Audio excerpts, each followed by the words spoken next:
We've got a damp problem on this wall, which is a combination of penetrating damp and rising damp. It's an external wall and it does have a cavity in it, but as you can see, you can probably tell just by looking at it, it is absolutely soaking. So I'll forget my damp meter, just test it. You can hear that it is absolutely sodden. It really is soaking wet and it goes up to well above a metre.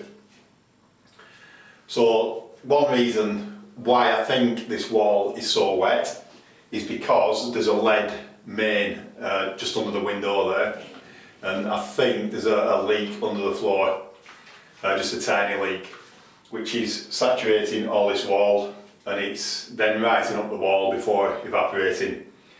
The cavity is probably also blocked, which isn't helping because the moisture can't be sucked out of the cavity.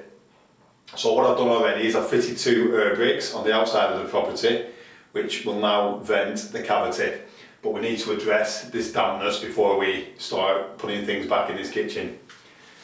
So what I'm going to do is I'm going to take a few bricks out down here and we're going to have a look in the cavity and just see how badly blocked it is.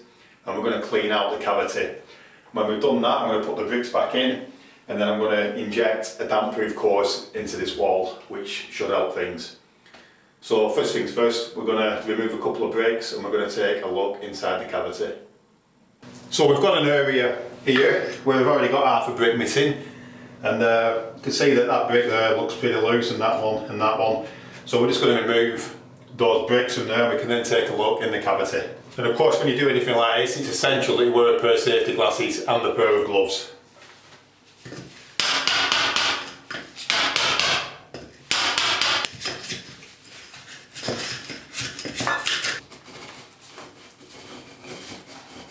So if we're looking there now, you can see that the cavity is quite clearly blocked with all kinds of rubbish. We've got some newspaper there, some more newspaper.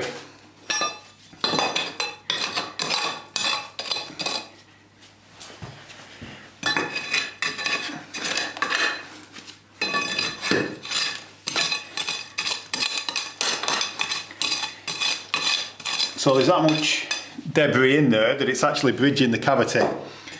So basically your external wall and your internal wall, there's no air gap in between them. And it's not actually that bad as you go higher up, but down at that level there is quite a lot of debris in the cavity which does need cleaning out.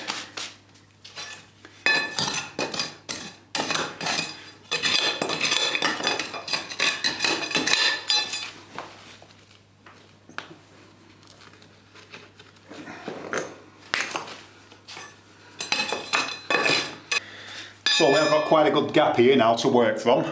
We can use a variety of tools, such as a crowbar. We can get up each side and we can remove a large majority of the debris and the rubble that's blocking the cavity. So I'm now just going to keep on digging out what I can from this cavity using this technique. And then I will get a vacuum cleaner with a long hose on, and I'm going to shove that up there and I'll vacuum out what I can before we do the damp-proof course. And if we take a look in the cavity, you can see to which extent it is blocked. So that's the bottom there, you get some more paper there. Then as you go higher up, you can see that it is pretty clear higher up.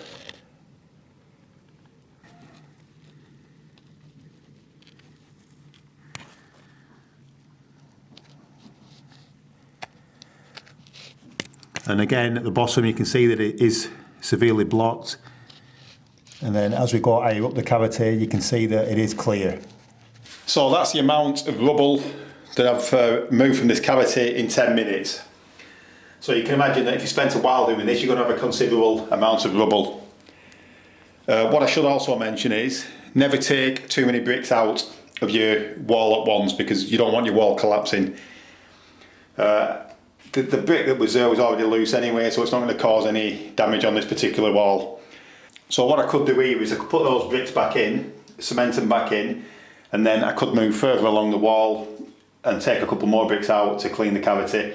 But what I'm actually going to do is I'm going to try using a vacuum cleaner, an old one, and I'm going to try getting a nose up the cavity and just see how much rubble and soil we can actually vacuum out of the cavity, and that'll save considerable work taking more bricks out.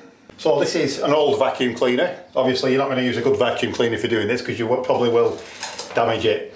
And as you can see, I've just emptied it so we can have a look after and see exactly how much debris we've actually removed from this cavity. The other debris that I removed earlier is in that bucket, and we've almost got a bucket full there. So I'm now just going to vacuum up what I can out of the cavity.